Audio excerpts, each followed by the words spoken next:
Vin. I'm sorry. If you would like to get your song reviewed, dear listener, there's the filthy capitalist option. As Sori says, 125 gets you straight to the head of the line. You don't have to be a part of the alliance. You don't have to be part of the group. Wait a minute. And the biggest thing is you don't have to wait. You hop, skip, and jump right in front of everybody. 125 gets you there. You do that 3 times, and then get mashed down to the $75 rate for perpetuity. Yes! Also, there is a band review option.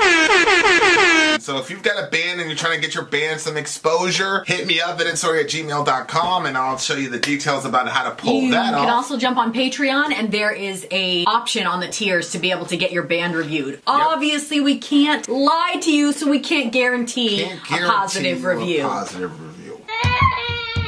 Get what you get. It's just rubbish. Rubbish. Rubbish. That's British for garbage. My favorite is a community option. $1 at the gate gets you in at Patreon. You get to join an alliance. The alliance joins their points together, and that helps determine what songs that we do. The alliances hang out on Discord. Message me on Patreon to get the link. And they do all kinds of other cool things. They do Minecraft, Dungeons and Dragons. Yeah. It's really a community within the community. Anybody can go on the village, facebook.com/Vin and Sori. There's 160,000+ people on the channel. What's cool about the Discord is that it offers a real opportunity for community connection, friendship, that type of thing. And it's on Discord, so if you're not a Facebook person, it's for you. You start off at $1. Right. Plus you get exclusives. Sori and I are working on a song. So the first 15 seconds of that was on Patreon. Also, at $15 tier and above, when we actually debut the video, they're going to be there live with us. There you are, dear listener. Buy our merch. Johan. Buy our merch indeed. Buy our merch. Shall lead them. Dear listener, we have come to the end of our wonderful, wonderful DJ stream by the Agents of Ambidus, is what you called them? Yep. That was what they call themselves. This one seems to be a group pick from these agents. Yes. It's called, I want to say Destiny, but it looks like Destinity. It looks like Destinity, which I love pronouncing. Destinity. Reject the Deceit. And it looks like you said, this one is from the entire crew. Yes. Reject the Deceit by the band Destinity. And it says France or something around there. So I don't know what the France necessarily means, but there we go. All right, you ready? Ready. Destinity, Reject the Deceit. Let's go.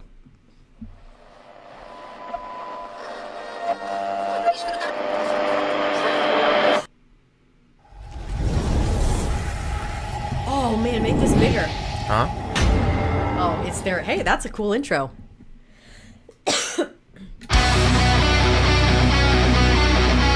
Uh-oh. Okay. Very accessible. Let's go.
Yes, Pinky.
Whoo!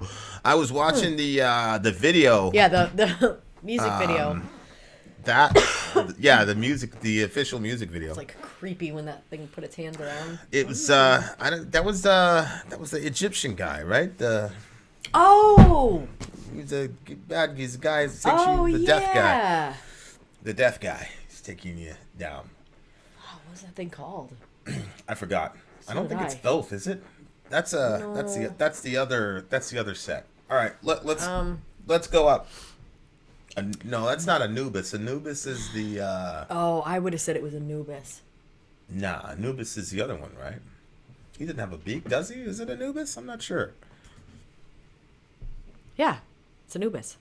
Yeah. Not really. This is not. No. That wasn't Anubis. That's right. the Anubis has the jackaled head. Yeah. That's not. No. Okay. So what did you think the song was about? Oh shoot! I have a suspicion. Go ahead. I actually wasn't paying attention to the lyrics. I was just watching the music. I think it was and watching set. the video. It might be set. No, Anubis has the jackal head. I know this part was pretty crazy when he said, Go ahead. My pain was a guide through the night. Nothing will compare to the nights I've spent. Follow me, reject the deceit. So I don't know. All right, so scroll up. The light guiding me back home. I come back from a long road to see all the answers. Give me a second. Sadie, yes. We will absolutely send good vibes your way. You know how we get down. We're Christians, so we're going to pray for you. But yes, and everybody else, pray for Sadie. Or send your vibes and all that. Hopefully River's in here, because he's got his... Okay, sister's having a biopsy tomorrow. Okay. Oh. We'll be praying. Yeah, for sure. Message me. Yeah. Message Soraya if you need some backup tomorrow. Mm-hmm. I come back from a long road to seek all the answers. Wait, it starts off saying the light guiding me back home. I already read that. Okay, go ahead. The light guiding me back home. I come back from a long road to seek all the answers. I walked pacing through this empty landscape, and I'm searching in my mind for this memory. Oh my word. I love that line. Why? Because I do that. Because there's a certain thing that's unanswered, you know. And I search my mind all the time trying to find the memory. Oh, I see. Nothing will compare to the nights I've spent. Follow me. Reject the deceit. Nothing will compare to the nights I've spent screaming at the mirror for something I will never regret. I was so lost in my world. Dreaming of a reason to never give up and no return, despite I'll swallow my regrets. Now I watch as the ocean waves hit the shore. Now I watch as this fascinating light is embracing my soul. For once I've been taught a lesson for life. For once I'll admit the damage, stand up and rebuild. I was obsessed by your words while suppressing my thoughts forever. Yikes. So let the rain come down and explore. Black clouds are looming in and you'll learn. My pain was a guide through the night. Nothing will compare to the nights I've spent. Follow me, reject the deceit. Nothing will compare to the nights I've spent screaming at the mirror for something I will never regret. Sounds like this person does regret, though. Uh-huh. It seems like when people say they don't regret something, it's because they regret something. Mm-hmm. It doesn't happen. That's not true all the time. But sometimes, well, it makes you wonder, like, they then must have did something to where society or their little subculture told them, you should regret this. You see what I'm saying? Because otherwise, there's no significance in saying, I don't regret it. Mm-hmm. You know what I'm saying? So I feel like you said something like, this is so terrible, something really, really, really good about regret one time. And I can't remember what it is right now. Because I was explaining to you that I've spent my life trying to make sure that I don't have any regrets. Mm-hmm. But then you almost create regrets because you're trying not to live. Oh, no, it wasn't what you said. It was what I said. Yeah. Because I was trying to live my life without regrets, I essentially had to front load guilt and fear in front of me. So I would say, oh, this is something I might feel guilty or fearful about. So now I'm going to prevent this from happening by not letting this situation ensue. You know what I'm saying? Mm-hmm. So then you end up not living life to its fullest because you're too busy trying to figure out what you potentially might have regrets about in the future. Right. And so you want to eliminate them. Right. So Daniel, that statement I agree with, but that assumes an objective moral framework. Do you believe in objective morality, Daniel? We continue. So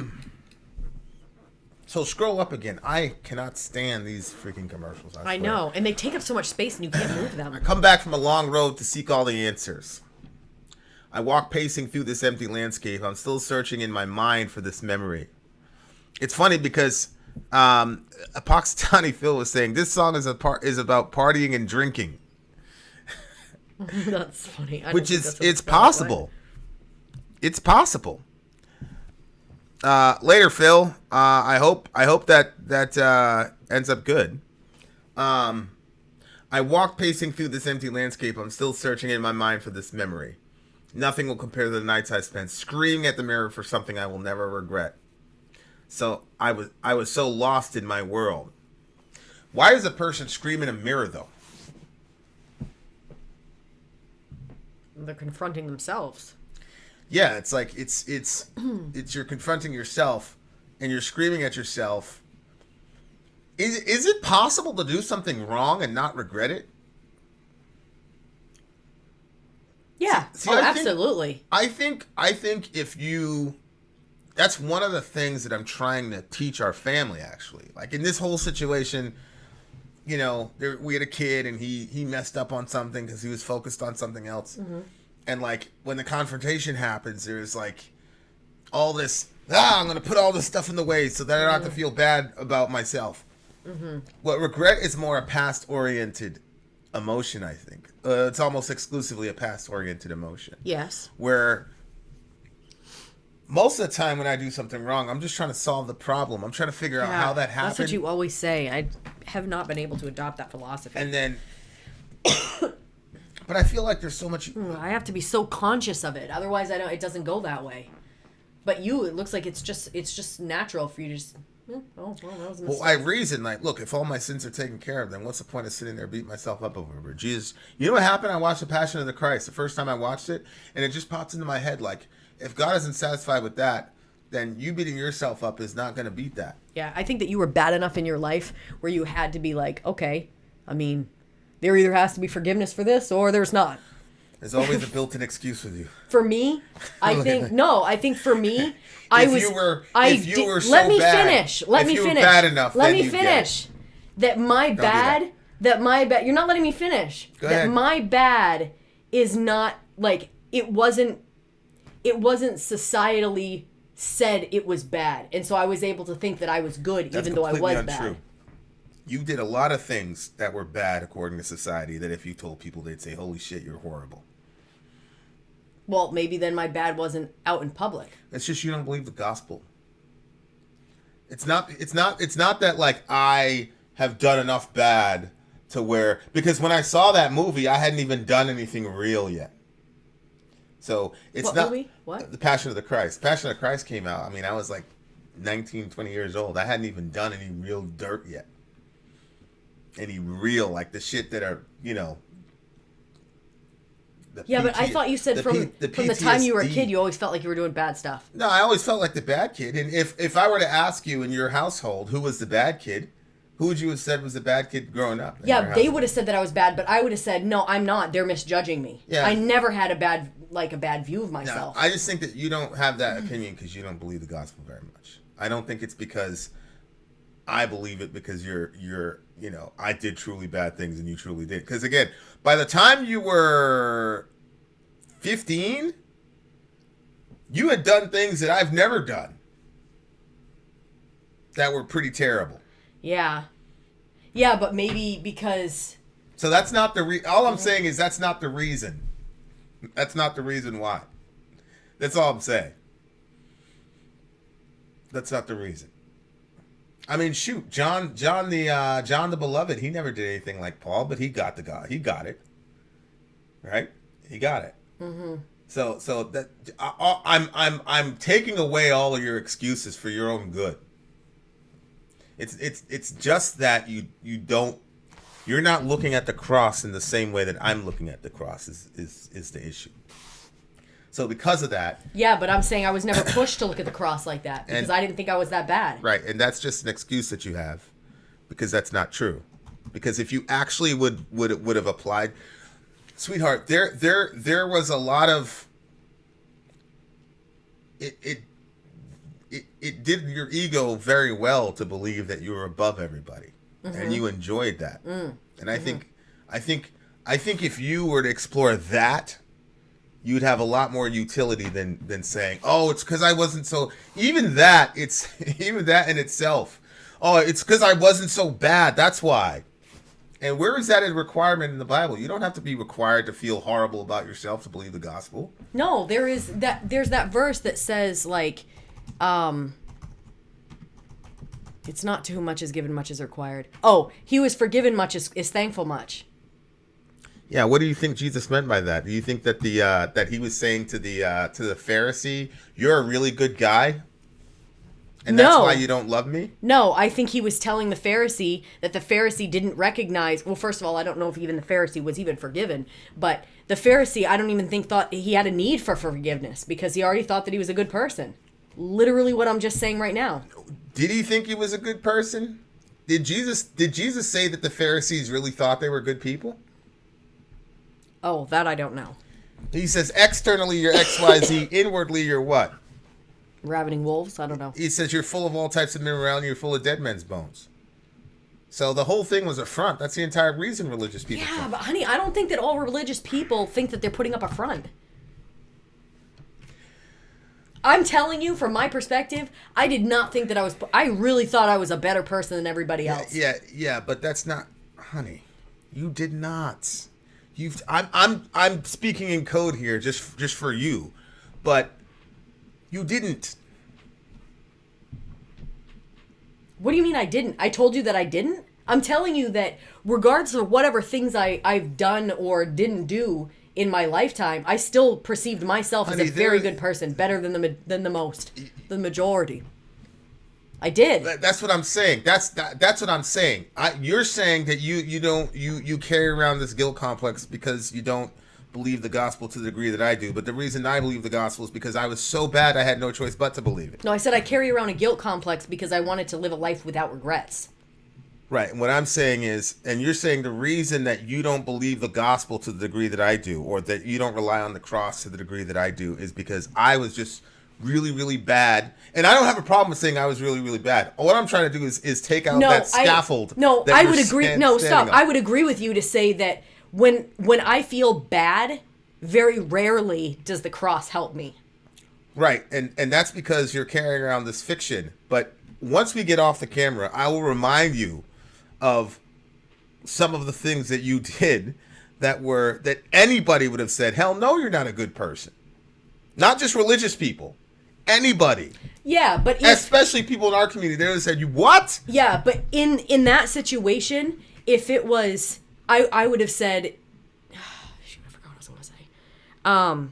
No, because if I was in that situation, and if all, like, you know how they say, like, if everything that you ever did, said, and thought was put on a projector, okay, then I would have been like, oh, I'm a very bad person. But that wasn't the case. And because my stuff was not projected publicly, I was publicly seen as a very good person. Okay, better than the rest. So you chose to identify yourself with your public persona instead of your inner persona. Oh, absolutely. Okay, that's a decision you made, though. Yeah. That has nothing to do with whether or not A person was worse and B person wasn't worse. Because what you said earlier was, well, you had done all this terrible stuff, so all you have is the gospel.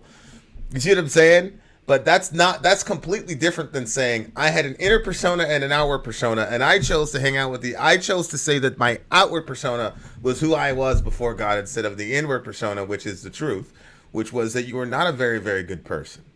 Or you definitely were not the person that people thought you were. Mm-hmm. And so that's all I was saying.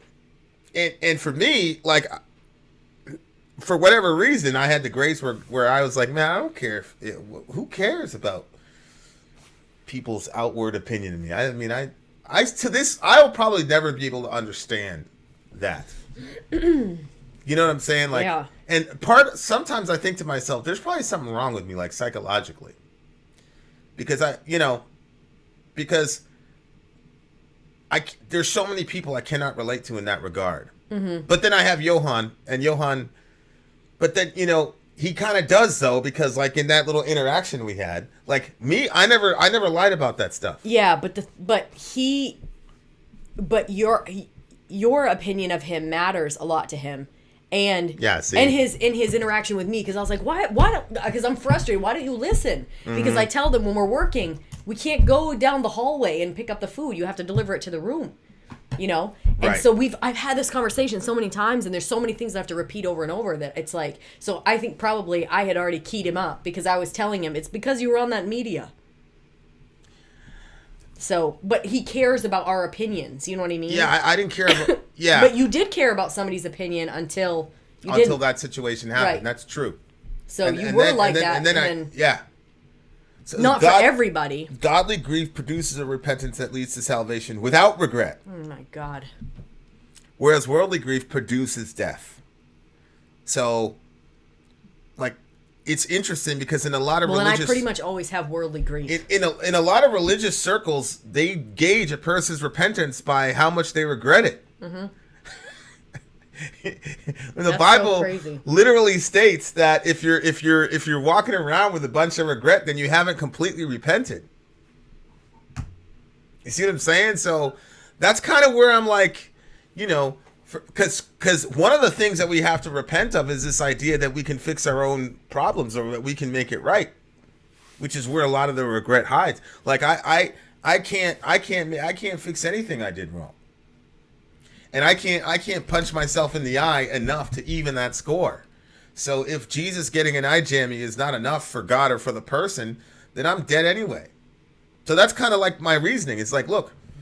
If the person can't forgive you, like you've injured them and they can't forgive you, they want to keep punching you in the eye because something that you did, like, okay, especially if it's a Christian, and I know that Christ went through all that to purchase my forgiveness, and that's not enough for them. I'm not gonna say fuck you or whatever. Like I feel bad for you that you're stuck in that system of unforgiveness, but I'm not gonna take that onto myself. Mm-hmm.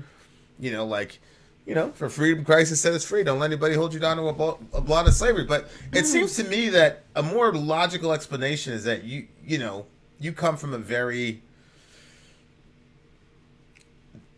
Would it be fair to say that there is a big emphasis on the outward, on outward perception? That was all. I would say that was all. I don't remember them ever having conversations with us. Not that they didn't. I don't know. I don't remember any conversations about what was going on in our hearts. It was a lot about actions and how not just actions, but how the actions were perceived by the masses. And so if people perceived it to be good, then then it was good, no matter what was going on inside. Right. Yeah. And there was no question. There was no asking. We never had conversation about what was happening inside of you. As long as you could do the right action, then you were good. That was. You remember the first time we had that conversation? No. We were at the building, and it was making sandwiches, and yes. you were just off. And I said something to you like, maybe you need to leave. But I didn't mean like leave forever. I meant like leave and take some time and then come back. And you were like, well, no, I'm on, because I had assigned everybody, and I assigned you that thing, and I was. I don't remember this at all. You were completely off.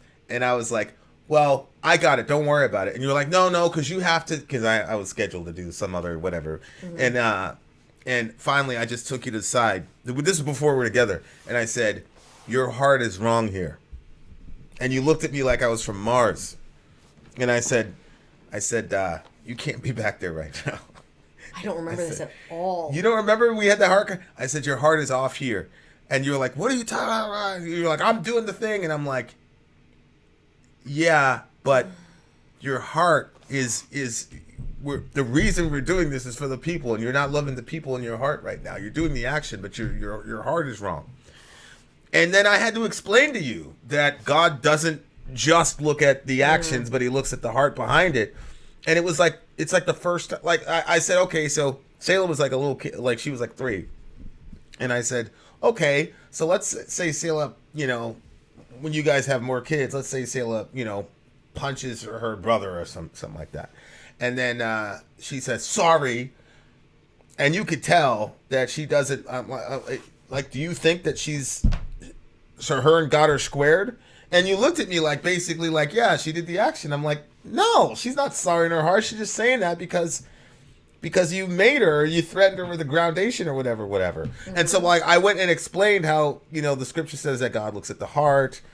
And Jesus says, don't do your prayers to be seen by men. And I said, what's going on there? That's an externally good deed. But he says, it's you shouldn't do that because you're just doing it to be seen by men, which is an invisible heart motivation. So I had to go through this whole thing about how God is looking at the heart. It's not just good enough to do an action. There's got to be a heart attitude behind it. And so like we had a long conversation about that. Yeah, it's funny because I don't have any memory of that conversation, but I have brought up multiple times where I've said, I realized that I was cooking over there and my heart wasn't in it. And I realized, the whole like there's gonna be a bunch of ash. I don't remember the conversation that we had, but I internalized that information, and I was like, okay, this is a problem. And I brought it up multiple times since then. But I thought I thought that you were talking about that conversation. No, I probably was so uncomfortable with that conversation. No, the conversation absolutely influenced my thought process on what was happening. You looked extremely uncomfortable. Well, yeah, I mean, to this moment, I'm not. Why? I still feel uncomfortable with it. Why would that make you uncomfortable? It makes me uncomfortable because nobody ever saw through my persona, or they never said they did, so I didn't know they saw through it if they did. But if you see through somebody's persona, then why would you praise what they're doing? I was always in works-based. I was always in works-based places. You guys were always in a position of power. Yeah, but even when I went to the college that I was at, I had no position of power when I walked in. What do you mean? You're college full of young men and young women. That automatically gets you, and you were a powerful speaker. Automatically puts you in a position of power. Yeah. You think if you were 68 pounds overweight and unattractive, that you would have the same influence in that No. I'm sure you're right. Do you always you Okay, but I didn't perceive it that way. So if Right. you don't perceive it that way, right? so you were the first person that was like, Well, I was gently trying to pull. I was certain that 2 minutes outside of the event that you would have been like, yeah, I'm off. But you were like, I'm doing it. I'm making the sandwich, and I'm like, yeah, but you know what it was that I've been homeless, so I remember when people were doing it. You know, we knew who was doing it out of their heart. Like when we were at the synagogue, like those people were like. They loved us. They ate with us and all that. They hung out. It wasn't like they're doing their good deed for the day and all that. And there are other times, unfortunately, mostly at the church. Sorry, I'm sorry, but it was just like they checked their box. They did their good deed. Now, me personally, I didn't care either way. I mean, I was you know how I am. We knew, we could tell. You see what I'm saying? So. Like, it seemed to me... I don't think I was... Well, I don't know. You have a better memory of this. But I don't remember being annoyed with the people, the homeless people and stuff that were coming in. I was. No, I don't think I was annoyed with the other Christians. No, there was a specific issue that had happened. And that you had every right to be upset about. And I remember... I asked... What was it? You can't say? Yeah, I can't say. Tell me later. Yeah. It had to do with... Yeah. Very selfish... Oh. Underdeveloped people. Oh, yeah. So, yeah. Like, you had every right to be upset at this person, but I'm like, but then, you know, when you're dealing with the homeless and street people, you have to have a certain level of patience because they do things and say things that are just, you know, and so that's what was going on where it was a combination of both of them. And so I was just like, oh, this is not, and, you know, they wouldn't have cared because you remember there was another group that was doing it, and that guy had a horrible reputation. No, he was and terrible. Like every single and Yeah. I understood and you were like, that guy is terrible, and I'm like, yeah. I kept saying he should just get out of there. Stop doing it. Yeah. You're at that point. But Right. I could say it for him, but not. But I don't think I felt like I was coming across like he was. I probably thought that I was. I don't know. But it never starts like he was, right? Like, oh yeah, it always he'd starts, been doing it for a while. It always starts that way. Yeah. So I was like, okay, we gotta head this off at the pass. And I just thought I'll just give her a quick, hey, you're off here. But I really had to sit and explain to you that God looks at the inside, not the outside. So, you know, it was a fascinating discussion. And to this moment, I have such a hard time processing that was a revelation to you. But oh my god, it was a giant revelation, and like I said, it when I recount that story, I've brought it up a couple times too. But I think that because there was never a focus on the inward, the inside, like what was going on in your heart when you were doing something, and it was all about the actions. With my upbringing and also with the college and stuff that I went to, that's the only environment, except for coming around you, that's the only environment I knew.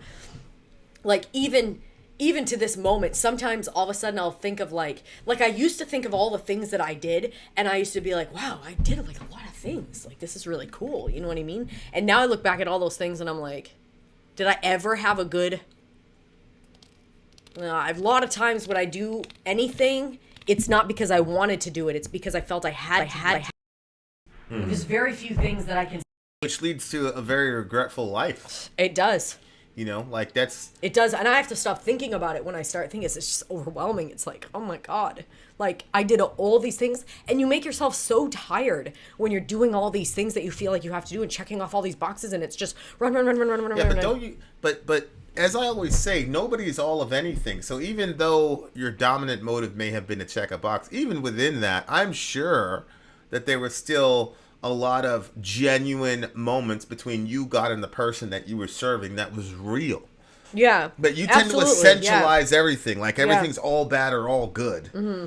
And we're a combination of motives, you know, of probably about 400 motives in any given action. So that's why Paul says, I don't even judge myself. Because one of those 400 motives is good. Well, where are you going to find that? That's a needle in a haystack. I don't worry about it.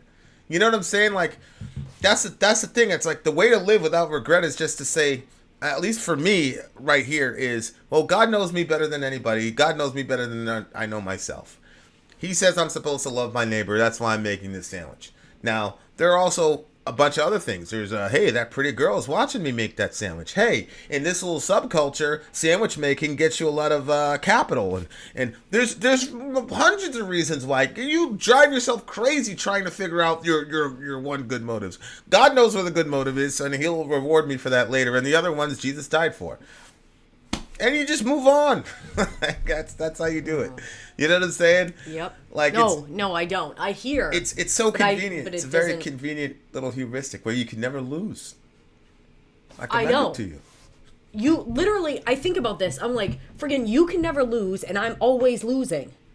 So obviously, this mindset doesn't work for me, but I keep going with it. And your mindset doesn't have. I mean, at the same time, I mean, you're not going to undo something you grew up in, for 30 years, and then at 31 you're gonna walk it back in 6 months. Like, that's unrealistic. You know what I'm saying? So, like, that's but and that's the reason I said I want to, like, destroy all those excuses. It's not because I want you to be accountable to yourself, because those excuses are blockades for you getting to the truth. That's the issue. Like, the more and more of those excuses come, like with Johan, like, I kept shutting him up. Stop. Yeah. Because he was, and I'm like, bro, let's just get to the solution. Because you get to the solution, now you have hope in the future. If you're making all these excuses, then we're going to have to untangle all these crazy excuses, and we can never get to getting him. I want to give him some hope for the future. Yeah. That, hey, man, the next time we can make this work. We could slow down. What was the problem, right? We could slow down, and then and that way you don't have any regrets. The other way to not have regrets is to pretend that you don't have them. Because he says, I'm swallowing all my regrets despite all this. And then he'll say, I didn't regret anything. Which, to me, I don't think really works. Because if you swallowed all your regrets, to me, that's kind of like... It's kind of like drinking chaga because Dorian doesn't like the flavor. I'm like, just chug it down, man. And so you don't have to deal with the consequences of the flavor. You see what I'm saying? So when he says, I'm swallowing all my regrets, and at the end for saying I will never regret it, to me, that methodology doesn't work. And I don't think it works in the real world, where you're just going to swallow it down and then just say, yeah, it happened and I moved on. Like, for me... you can only not have ultimate regret with the gospel, in my opinion. You know what I'm saying? Without the cross.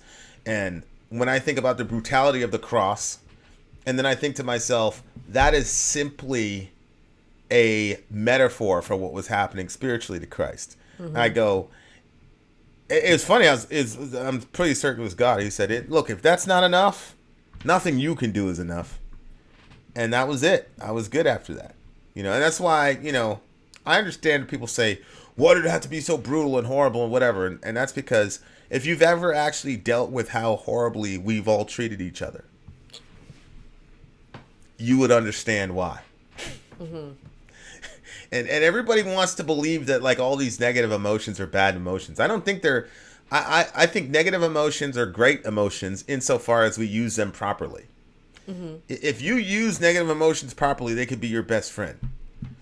But they're always supposed to be brief. Negative emotions are supposed to be brief. They're not supposed to be, guilt, regret, all those things. You're supposed to have them briefly. Just enough to get your hand off the stove. You're not supposed to sit there in them. Yeah. And any ideology or any person that tries to get you to sit in guilt and regret and all that is just not your friend. Or it's false doctrine, in my opinion.